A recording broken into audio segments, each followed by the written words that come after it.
এইখানে যারা বসে আছেন মা বাবা বেশি আছে কয়জনের হাত তোলেন তো? আলহামদুলিল্লাহ। লাভা এই মা বাবা সম্পর্কে আল্লাহ রাব্বুল আলামিন উপদেশ দিলেন। আল্লাহ বললেন, ইল্লা ইয়াহু ওয়া বিল ওয়ালিদাইনি ইহসানা ইম্মা ইয়াবলুগান্না ইনদাকাল কিবারা আহাদুহুমা আও কিলাহুমা ফালা তাকুল লাহুমা উফ।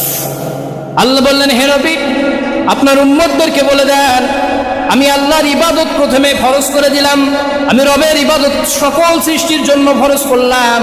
2 নম্বরে সকল সৃষ্টির জন্য আমি আল্লাহ বলে দিলাম তাদের মা বাবা যারা আছে তাদের সাথে যেন সহনশীল আচরণ করে। এখন যারা আমরা আল্লাহর গোলাম, আল্লাহর সৃষ্টি শ্রেষ্ঠ বান্দা যারা আমরা মানুষ, বুকে হাত দিয়ে বলেন তো, মা বাবা যারা এখানে যাদের জীবিত আছে, মা বাবা জীবিত অবস্থায় থাকতে কয়জন আমরা মা বাবার সাথে সহনশীল আচরণ করি? অনেকে আছে এখানে বসে আছেন বড় বড় শিক্ষিত লোক, মা বাবাকে ঠিক মতো খাইতে দেয় না। এরকম আছে না নাই?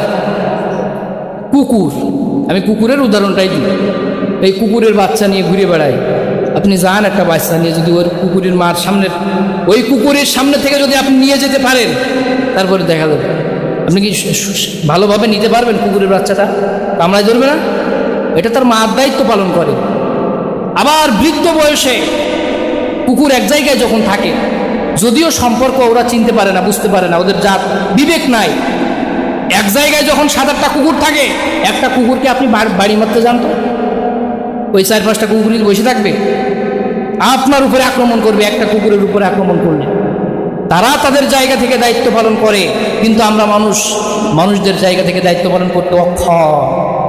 আমাদের মা বাবা যখন বৃদ্ধ হয়ে যায়, আমরা তাদের কোনো খোঁজ খবর নিই না, তাদের সেবা করি না, তাদের সাথে ভালো ব্যবহার করি না। তাহলে আল্লাহর যে উপদেশ, এটা আমরা মানতেছি না লঙ্ঘন করতেছি?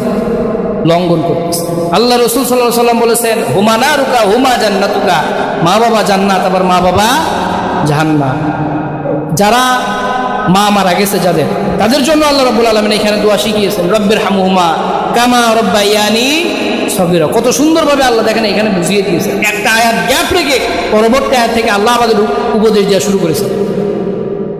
পুরো একটা আয়াত মা বাবার জন্য নাযিল করলেন, তারপরে আল্লাহ উপদেশ দিলেন। তাহলে মা বাবার সেবা করা, মা বাবার প্রতি ইহসান করা, এইটা গুরুত্ব কম নাকি বেশি?